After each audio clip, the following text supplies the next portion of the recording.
దేవునికి స్తోత్రాలండి. కూడి వచ్చిన మీ అందరికి హృదయపూర్వక వందనాలు. ఒక్కసారి వందనాలు చెప్పి సారేపతని వెధవరాలు ఇంటి దగ్గర ఉన్నాడు. మీకు ఒక ప్రశ్న వేస్తాను, దాన్ని సూటిగా సమాధానం చెప్పండి. సేవకుడు మీ ఇంటికి వచ్చినప్పుడు కానీ, మీ ఇంట్లోకి వచ్చినప్పుడు కానీ, మీ వ్యాపారంలోకి వచ్చి ప్రార్థన చేయటానికి కానీ, మీ వ్యవసాయ నిమిత్తము ప్రార్థన చేయటానికి కానీ, మీ చేతి పని నిమిత్తము ప్రార్థన చేయటానికి కానీ, మీ ఆరోగ్య నిమిత్తం ప్రార్థన చేయడానికి మీ ఇంటికి వచ్చినప్పుడు క్షేమము కలుగుద్దా? క్షేమము కలగకుండా ఉండిద్దా? ఏం కలుగుద్ది? కానీ వెధవరాల జీవితంలో అలా కలగలేదే. ఏం కలిగిందో చూద్దాం ఒకసారి వాక్యాన్ని. అదే మొదటి రాజుల గ్రంథం 17వ అధ్యాయము 17వ వచనం చూద్దాం. అటు తర్వాత అందరూ తిండమ్మా, అందరు తిండ్రా. 17 ఆ ఇంటి యజమానురాలు ఎవరండి? సారేపాతను విధవరాలు. ఒకసారి నోడుతానండి. ఆ ఇంటి యజమానురాలైన ఆ కుమారుడు రోగి అయి ప్రాణము నిలువజాలనంత వ్యాధి గలవాడాను. ఎవరి కుమారుడు రోగిగా ఉన్నాడండి? సారేపాతను విధవరాలు కుమారుడు రోగిగా అయ్యాడండి. అప్పటికప్పుడే రోగిగా మార్చబడ్డాడు. ఆమె ఏలియాతో, దైవజనుడా ఏమని పిలుస్తుందండి? దైవజనుడా నా ఎద్దుకు ఎందుకు వచ్చావు అని అడుగుతుందండి. ఏమడుగుతుందండి? నా ఎద్దుకు ఎందుకు వచ్చావు అని అడుగుతుంది. నా పాపమును నాకు జ్ఞాపకం చేసి నా కుమారుని చంపుటకై నా ఎద్దుకు వచ్చిదివా. ఏమని అడుగుతుందండి? నా పాపమును జ్ఞాపకం చేసి నా కుమారుని చంపడానికి నా దగ్గరికి వచ్చావా అని అంటుంది. ఏమంటుందండి? నా పాపమును జ్ఞాపకం చేసి నా కుమారుని చంపడానికి వచ్చింది. ఇందాక మిమ్మల్ని ప్రశ్నించినప్పుడు సేవకుడు రాక మేలా కీడా అని అడిగానండి. మేలా అయిందా కీడైంది? ఇక్కడేమైంది? మీ ఇంటికి రావటం వల్ల మేలైందా కీడైందా? అయితే గమనించండి, ఒకసారి పరీక్షించుకుందాం. మనం ఏమనుకుంటాం? మీ హృదయాలు ఎలా ఉన్నాయి, మీ మనసులు ఎలా ఉన్నాయి? ఇటు చూడండి, తర్వాత బైబిల్ని చూద్దాం. మళ్ళీ మీ ఆలోచనలు ఎలా ఉన్నాయి? కానీ ప్రశ్నిస్తూ ఉంటాం, ఒక్కోసారి అడుగుతూ ఉంటాం యేసయ్యని, అయ్యా మందిరానికి వెళ్ళటం వల్ల శ్రమలు ప్రారంభమైనవి. అడిగిన వాళ్ళు ఎవరన్నా ఉన్నారు ఇక్కడ? అలా అడిగిన వాళ్ళు ఒకసారి చేయి చూపించండి. మీ వెంక చూస్తా.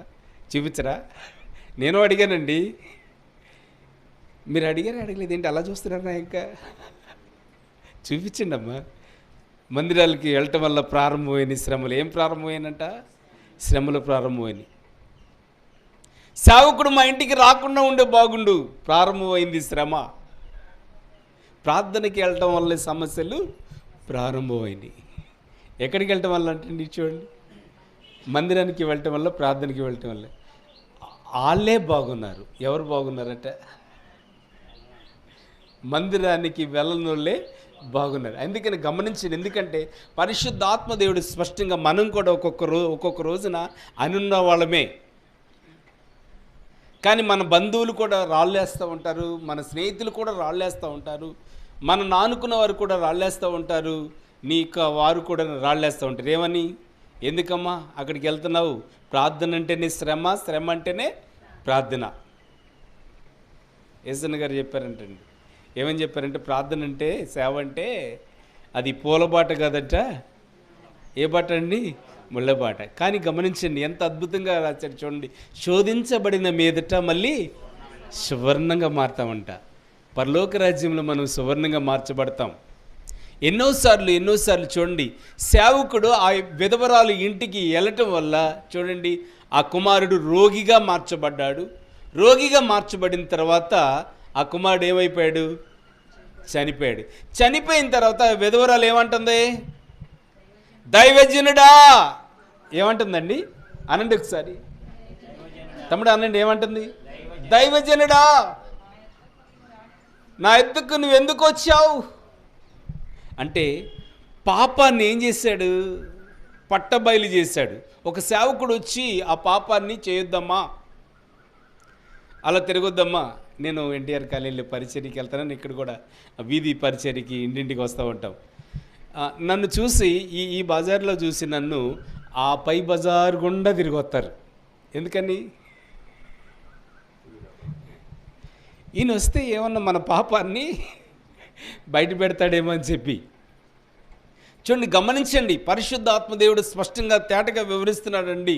గమనించండి, ఆ పాపంని మరి బయటపడినప్పుడు, ఆ కుమారుడు చనిపోయినప్పుడు చూడండి, దేవుని యొక్క వాక్యము లేఖనం సెలవిస్తుంది, సేవకుడి రాక వల్ల కాదండి, సేవకుడి ఏ ప్రాంతం వెళ్ళినా ఏ ఇంటికి వెళ్ళినా క్షేమమే కానీ కీడేమీ జరగదు. మనము ఒక్కొక్కసారి ప్రాబ్లం జరిగింది మన ఇంట్లో. ఏంటి? వ్యాపార నష్టమో, వ్యవసాయ నష్టమో, బిడ్డ నష్టమో, అనారోగ్య నష్టమో, ఏదో ప్రాబ్లం జరిగింది. ఏమంటాం? దేవుడు నన్ను అన్యాయం చేశాడు, దేవుడు నన్ను అన్యాయం చేశాడు, దేవుడు నన్ను అన్యాయం చేశాడు అంటావా? లేకపోతే మన ప్రాబ్లం చెప్తావా? అయ్యా, నేను ఇలా చేయటం వల్ల నాకు ఇలా జరిగింది అంటావా? ససే మేరే, పొరపాటున అంటామండి. దేవుడు నాకు అన్యాయం చేశాడు అంటామండి. మన పాపాన్ని బయట పెడతామా? చూడండి, దేవుని వాక్యం సెలవిస్తుంది. మరి అక్కడ అంటుంది, అయ్యా ఎందుకు నా కుటుంబానికి వచ్చావని అడుగుతుంది సేవకుణ్ణి. దైవజనుడా, నా కుటుంబానికి ఎందుకు వచ్చావయ్యా? నీ రాక నా కొడుకు రోగి అయి ఉన్నాడు. నీ రాక నా కొడుకు రోగి అయి ఉన్న కొడుకు ఏమైపోయాడట? చనిపోయాడు. ఏంటి నా పరిస్థితి? ఇదిగో నా కుమారుడు, ఇదిగో నా కుమారుడు చనిపోయాడని చేతుల మీద ఎత్తుకుని చూపిస్తుందండి ఆ తల్లి. ఎంత వేదన, ఎంత బాధండి, ఎంత ఆ తల్లికి కడుపు కోతండి. అలాంటి పరిస్థితిలో ఏం జరిగిందో నెక్స్ట్ చూద్దామండి. చదువురా చెల్లి, గట్టిగా స్తోత్రాలు చెప్పండి. నా బిడ్డని నా చేతికి ఇమ్మన్నాడండి. ఏమన్నాడండి? బ్రతికున్న బిడ్డనా, చనిపోయిన బిడ్డనా? చనిపోయిన బిడ్డని నా చేతికి ఇమ్మన్నాడు. ఏం చేద్దాం అనుకుంటున్నాడు ఆయన? ఏం చేద్దాం అనుకుంటున్నాడు చెప్పండి అమ్మా. ఎలా? చూడండి, ఈ బిడ్డను పట్టుకుని ఎక్కడికి వెళ్తున్నాడో చూద్దాం. యెహోవా నా దేవా, నన్ను చేర్చుకొనిన ఈ విధవరాలి నిమిత్తము ఈ విధవరాలు కుమారుడు చంపునందుక ఆ మీదకి కీడు రాజేచితివా? యెహోవాకు మొరపెట్టి ఆ చిన్నవారి మీద ముమ్మారు పార చాచుకొని, యెహోవా నా దేవా, నా మొర ఆలకించి చిన్నవానికి ప్రాణము మరలా రానిమ్మని యెహోవాకు ప్రార్థింపగా, యెహోవా ఏలియా చేసిన ప్రార్థన ఆలకించి ఆ చిన్నవానికి, హల్లెలూయా, గట్టిగా స్తోత్రాలు చెప్పండి.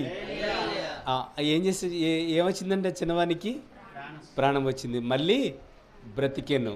తర్వాత ఏమంటుందో చూడండి. ఆ తల్లి బ్రతికిన తర్వాత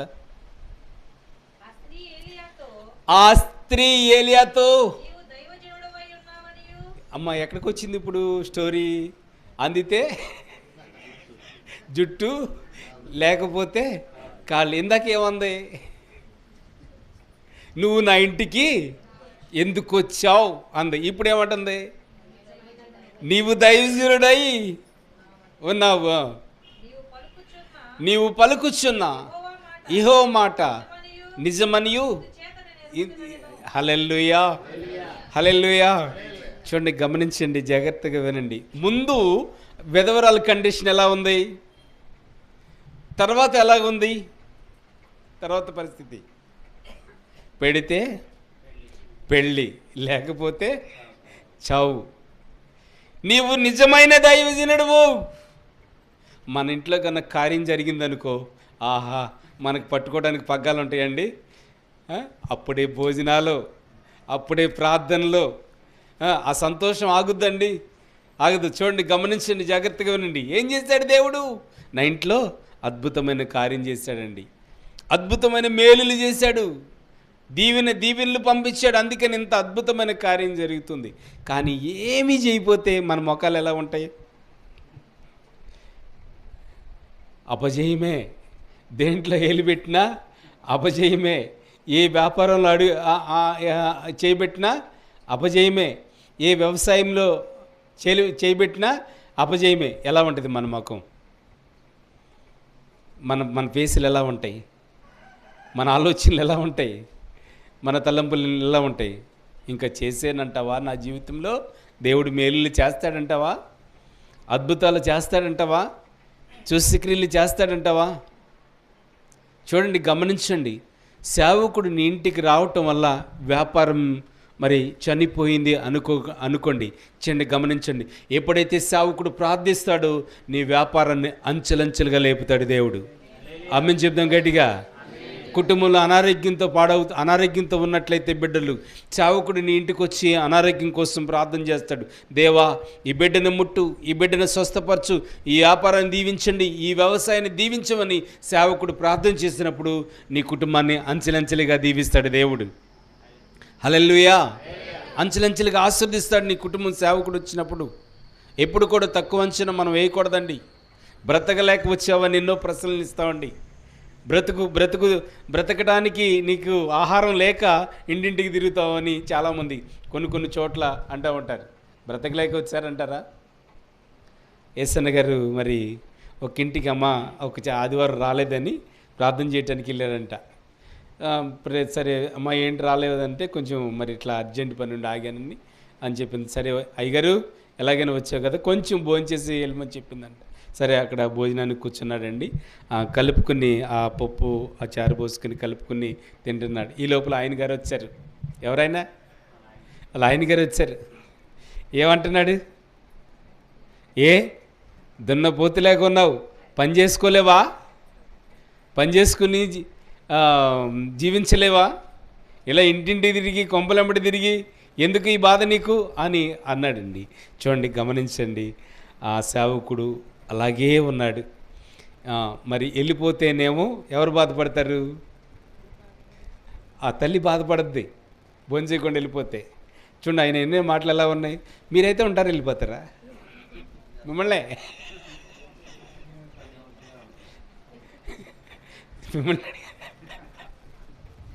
తగ్గేదే ఎక్కడ కూడా తగ్గే పని లేదు అసలు.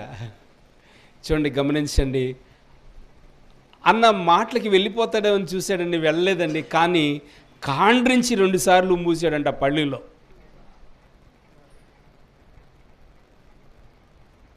ఆ తల్లి కోసం, ఆ విశ్వాసురాలు కోసం, ఆ తల్లి ఎక్కడైతే లోకంలోకి వెళ్ళిపోద్దో మందిరానికి రాదని చెప్పేసి ఆ కలుపుకున్న అన్నం భోంచేశాడంటండి ఆ ఉమ్ముతోనే.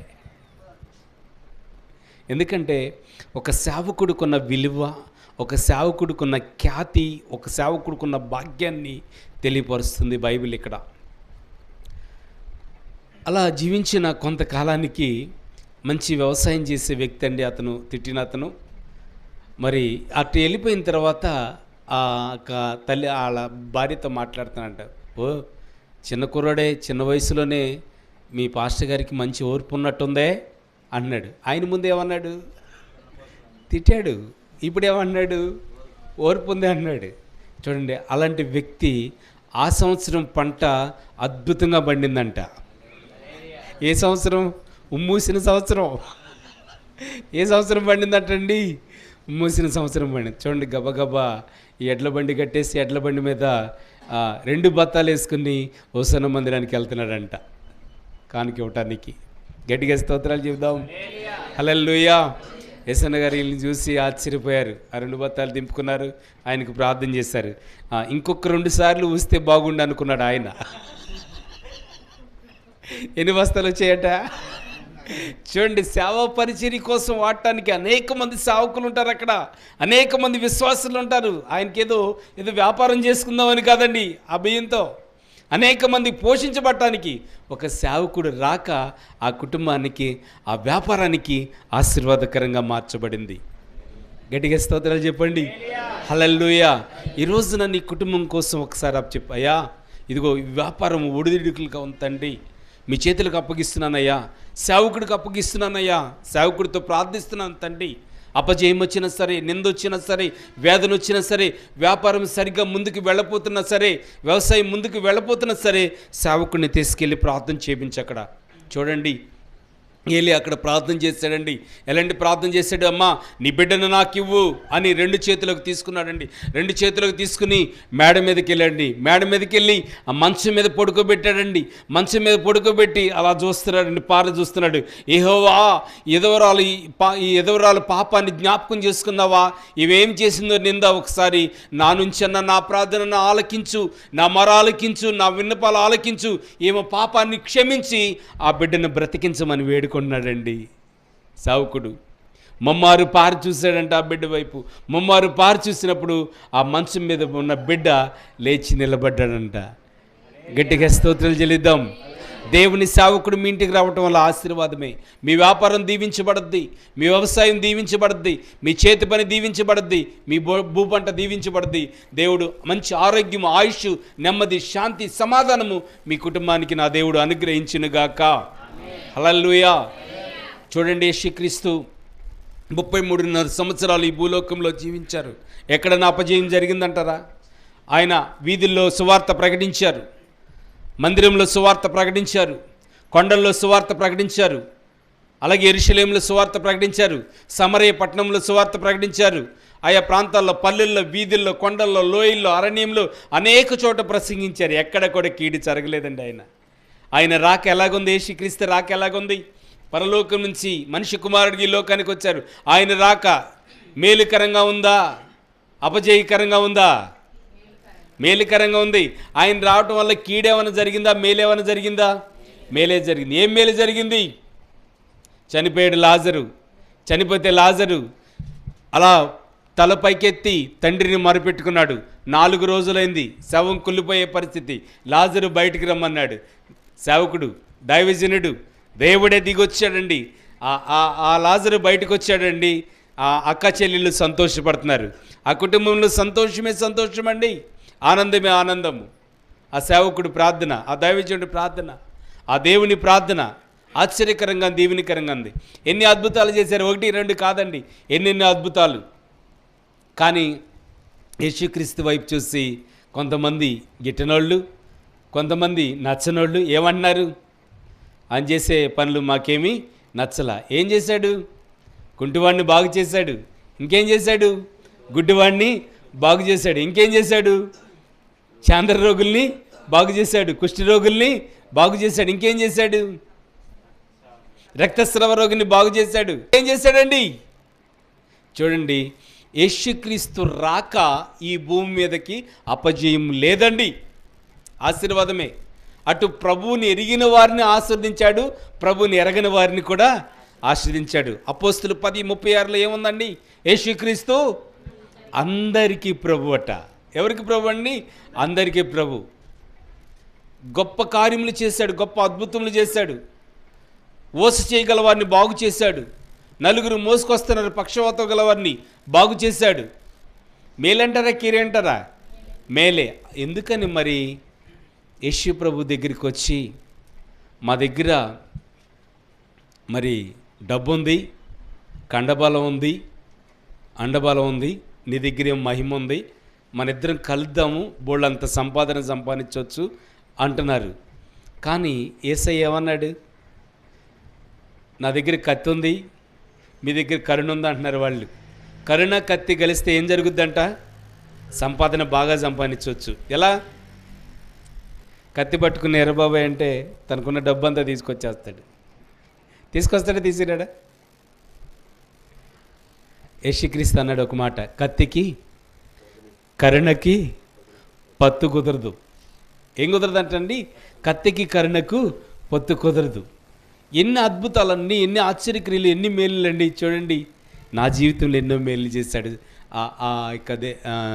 దేవుని కుమారుడు రావటం వల్ల నా కుటుంబంలోనికి. నీ కుటుంబంలో కూడా ఎన్నో అద్భుతాలు చేశాడు నీ జీవితంలో రావటం. మరణించాల్సిన నిన్ను బ్రతికించాడు, మరణించాల్సిన నన్ను కూడా దేవుడు బ్రతికించాడు. అయితే ఈ రోజున మనం గ్రహించాల్సింది, ఒక్కసారి ఆలోచన చేయండి. అయ్యా, మరి వ్యాపారం చేస్తున్నాను, ఏంటి ఇలా పరిస్థితి? అయోమయంగా ఉందేంటి ఈ వ్యాపారం? ఒకసారి మనం మనల్ని సరి చేసుకుంటే దేవుడు ఆ కుమారుణ్ణి ఎలా అయితే బ్రతికించాడో మమ్మారు చూసి నీ వ్యాపారాన్ని కూడా నా దేవుడు బ్రతికించునుగాక. అయ్యా, వ్యవసాయం చూస్తే ఇలాగుందేంటి ప్రభువా, కలిసి రావట్లేదేంటి, ఎంత చూసినా ఏంటి నా పరిస్థితి ఏంటి, ఇంతేనా, అనగారిపోయిన జీవితమేనా అని అనుకోకండి. మనం సరి చేసుకుని ఏం చేయాలంటండి, మనల్ని మనం సరి చేసుకుని ఆ వ్యవసాయాన్ని దేవునికి అప్పచెప్తే నురంతులైన పంటనిస్తాడు దేవుడు. గట్టిగా నురంతులైన పంటనిస్తాడు దేవుడు. అలాగే చేతి పని, అయ్యా ఏంటి చేతి పని, 500 సంపాదిస్తున్నాం, 1000 సంపాదిస్తున్నాం, 1500 సంపాదిస్తున్నాం, 2000 సంపాదిస్తున్నాం, సంపాదించి తీసుకొచ్చి పెడుతున్నాం, కానీ అవి ఎటు వెళ్ళిపోతున్నాయో తెలీదు.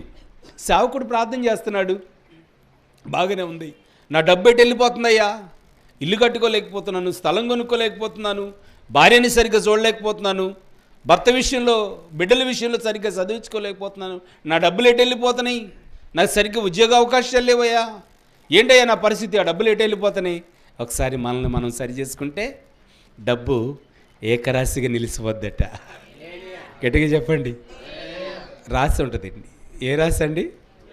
చెనక్కాయల రాశి చూసాం, మినువు రాశులు చూసాం, ఇంకే రాశి, మామిడికాయల రాశులు చూసాం. కానీ ఏ రాశులు చూడాలి ఇప్పుడు మనం ఈ రోజున? చెప్పండి, నడుతాం ఇటే పక్కలు చెప్పట్లా. ఇది జరిగేనంటావా బాబు చెప్పటమే, కానీ ఏమీ లేదు అన్నట్టుగా ఉన్నారు మన తమ్ముళ్ళు. వీళ్ళ నుంచి స్పందన రావట్లా. నా దేవుడు ఆకాశ వాకి లేపి మన కుటుంబాన్ని విస్తారంగా దీవించునుగాక. హల్లెలూయా. ఈరోజు నీ వాక్యం విన్న ఆ కుమారుడు బ్రతికించాడు దేవుడు. ఆ కుమారుని బ్రతికించి ఆ విధవలతో అన్నాడు, ఇలా తీసుకొచ్చాడు, అమ్మా నీ కుమారుడు ఇడుగో అని. చనిపోయిన కుమారుని అప్పగించాడా, బ్రతికిన కుమారుని అప్పగించాడా? బ్రతికిన కుమారుని అప్పగించాడండి. అప్పుడు అంటుంది, అయ్యా నీవు నిజమైన దైవజనుడవు, నీ ప్రార్థన యెహోవా ఆలకించి ఆకాశం నుంచి ప్రతిఫలం ఇచ్చి నా జీవితంలో కార్యం చేశాడు, నా జీవితంలో అద్భుతం చేశాడు, మేలులు చేశాడయ్యా, నీవు నిజమైన దైవజనుడు. ఒకసారి గ్రహించండి, కార్యం జరిగినా ఒకేలాగా ఉండాలి, కార్యం జరగకపోయినా ఒకేలాగా ఉండాలి. ఫేస్ వాల్యూ మారకూడదు ఎప్పుడు కూడా. మంది కార్యం జరగకపోతే మన మొక్కలు ఎలా ఉంటాయి? తోటకూర కాడ చూడండి, ఎండేస్తే ఎలా ఉంటుంది అది? ఏమ్మా బాగున్నావా? ఏం బాగు ఇటు చూడు నా పరిస్థితులన్నీ.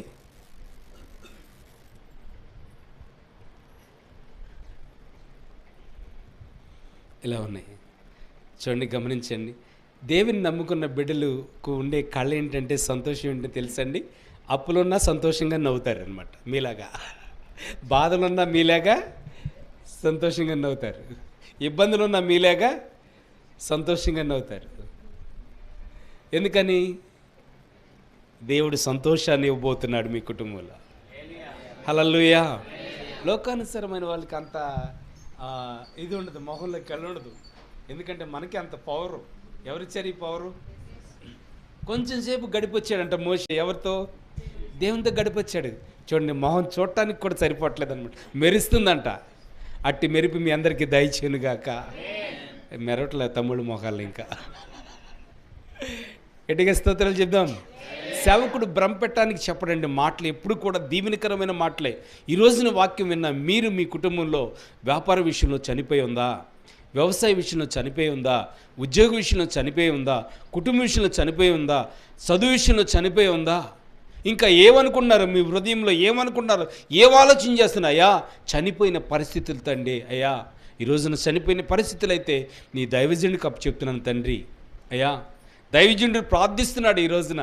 అంతేకాకుండా గొప్ప విషయం ఏంటంటే, గొప్ప మాట అంటే గట్టిగా ఆమెంచుదాం. ఆ మాట చెప్పినప్పుడు గమనించండి, ఒక దైవజనుడు ప్రార్థన చేస్తేనంత కార్యం జరిగిందండి. ఏలియా. ఇక్కడ నిలబడింది ఎవరండి? ఏలియా. చూడండి, ఇక్కడ కూర్చుంది ఎవరో చెప్పండి, మీరు చెప్పండి అమ్మా. మీరు అందరూ ఏలియాలే. ఆమె చెప్పండి అన్న, అంత బిరుదు మాకుందా అంటావా? మీరు ప్రార్థన చేసిన కార్యం జరుగుద్దా జరగదా? ఆమె చెప్పలేదు కాబట్టి మళ్ళీ చెప్తానండి. మీరు ఇక్కడ కూర్చున్న అందరూ ఏలియాలే. మరి ఇటుపక్క ఏలియమలా? గొప్ప దేవుడు అండి. చూడండి, మీ జీవితంలో అయ్యా ఇటువంటి పరిస్థితి గుండా వెళ్తున్నాను, కార్యం చేయమంటే కార్యం చేస్తాడు. చూడండి, గమనించండి, చనిపోయిన కుమారుడు బ్రతకటం అంటే సామాన్య విషయం అండి, సామాన్య విషయం కాదండి. అక్కడ పడుకోబెట్టి మరి యెహోవా దేవుని అడుగుతున్నాడు, తండ్రి ఈ బిడ్డని బ్రతికించు, ఆమె ఏమన్నా పాపం చేస్తే ఆ పాపాన్ని క్షమించు. ఏమని కోరుకున్నాడండి? క్షమించు అనే భావన వస్తుందండి. చూడండి, యాకోబు బావి దగ్గర పాపం చేసిందా? మంచి అమ్మాయి అనే అమ్మాయి పాపం చేసింది. ఏం చేశాడు దేవుడు? క్షమించాడు. ఏం చేశాడన్నా? క్షమించాడు. కుండలు పగలగొట్టేసింది, బద్దలు కొట్టేసింది, సమరయ పట్టణానికి వెళ్ళింది, అందరినీ రక్షించింది. హల్లెలూయా! దేవుడు చేసిన అద్భుతం, దేవుడు చేసిన ఆశ్చర్యక్రియ. అయితే యేసుక్రీస్తు ఈ భూలోకానికి రావటం వల్ల మేలే కానీ కీడు లేదు. కానీ కొంతమంది లోకానుసారంగా జీవించే వ్యక్తులు పడక గిట్టక లోపల ఉన్నది, కడుపులో ఉన్నది సహించుకోలేక, విషయాన్ని సహించుకోలేక యేసును సెలివేయండి, యేసుని సెలివేయండి. ఏం చేశాడండి ఆయన? రాక మేలే కీడా? మేలే. చూడండి, ఇలా జీవిస్తున్నామంటే, ఇలా సంతోషంగా ఉన్నామంటే, ఇలా ఆరోగ్యంగా ఉన్నామంటే ఆయన కృపే, ఆయన శక్తే. యేసుక్రీస్తుని అంగీకరించండి, యేసుక్రీస్తుని మీ ఇంట్లోకి తీసుకురండి. మొట్టమొదటిగా ఎలీషాని తీసుకురండి. ఎలీషాని పాత నిబంధనలో, ఇప్పుడు ఈ నిబంధనలో ఈ కాలంలో ఎవరిని తీసుకొద్దాం మన ఇంట్లోకి? ఎవరిని తీసుకొద్దాం తమ్ముడు? యేసయ్యని తీసుకొద్దాం. ఏ సమస్య అయినా, ఏ బాధ అయినా, ఏ ఇబ్బంది అయినా, ఏ అనారోగ్యమైనా సరే అట్లా ప్రవేశపెట్టండి. మనల్ని మనం సరిచేసుకోండి. మన జీవితంలో దేవుడు అద్భుతమైన కార్యం జరిగించునుగాక, ఆశ్చర్యకరమైన కార్యం జరిగించునుగాక, గొప్ప కార్యం జరిగించునుగాక. హల్లెలూయా! రైట్. మీరు ఏలియాలు అయినట్లయితే మోకరించండి. ఎవరండి? మీకు స్తోత్రాలు, వందనాలు చెల్లిస్తున్నాం తండ్రి. నేను ప్రార్థించిన నా కుటుంబంలో మేలులు జరగాలయ్యా. సారేపాతు అనే విధవరాలు కుమారుడు రోగిగా ఉండి చనిపోయాడు. నువ్వు రావటం వల్లే నా కుమారుడు చనిపోయాడు అని అంటుంది, అడిగేస్తుంది. అప్పుడు ఆ బిడ్డని తీసుకువెళ్ళి మేడగదిలోకి తీసుకెళ్ళి మంచం మీద పడుకోబెట్టి మమ్మారు చూసి, అయ్యా ఆమె ఏమన్నా చేసిన పాపాన్ని పరిహరించి క్షమించి ఆ బిడ్డని బ్రతికించవా అని అడిగినప్పుడు ఆ బిడ్డని బ్రతికించాడు. నీవు నిజమైన సేవకుడువు, నిజమైన దైవజనుడువు, నీ ప్రార్థన దేవుడు అంగీకరించాడు. ఒకసారి మనం గుర్తించాలి, నిజమైన దైవజనుడు ఎవరో, నిజమైన దైవజనుడు కాని వారు ఎవరో గుర్తించాలి. నా ఇంటికి వచ్చి దైవజనుడు ప్రార్థన చేస్తున్నప్పుడు నా జీవితంలో కార్యము, నా జీవితంలో మేలులు, నా వ్యాపార నిమిత్తము, వ్యవసాయ నిమిత్తము, ఆరోగ్య నిమిత్తము, అయ్యా మొదటిగా సరి చేసుకోమన్నావు తండ్రి.